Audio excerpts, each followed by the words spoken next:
Isaac antes. É o Isaac? É o Isaac, é? É, o antes, é. Ah, tá, é, ó. Então tá aqui. Então aí tem que falar com você. Fala, parceirinho. Beleza, então, mano. Mata a cobra, conta o milagre, mas não fala o nome do santo. Pera aí rapidinho. Tá mais bonita que as outras versões minhas? Aí, nossa. Fala comigo, pera aí. Tô dentro de uma rata, velho. E aí, o que é que tá passando? O que sucede? Não, velho, você tá mais bonita da outra versão minha? Como é que é? Pifou? Não tá abrindo? Deve ser vírus, não? Pera aí rapidinho que eu tô falando no telefone aqui, que tá cheio de polícia aqui. Deixa eu te ligar depois, pera aí, Isaac. Beleza, cheio de polícia aqui. Tem que fritar aqui.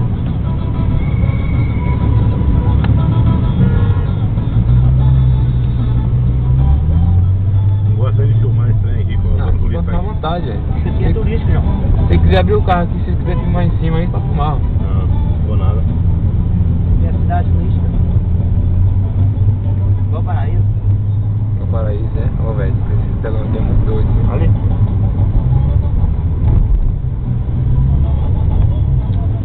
Como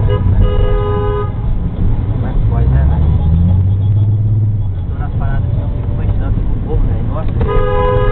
Da foca do caralho, eu não aguento isso aqui, esse povo folgado em Nova York, né? Quando eu tô nas paradas assim, eu fico imaginando 10 mil, 20 mil. Sabe? Uma coisa assim. Olha pra cima aí, sapatinho, ó. Olha só, tem dois, olha. Olha isso, olha pra cima aqui. Deus, pai. Olha aqui, ó. Olha pra isso. Tudo é escritora? Tudo é escritora.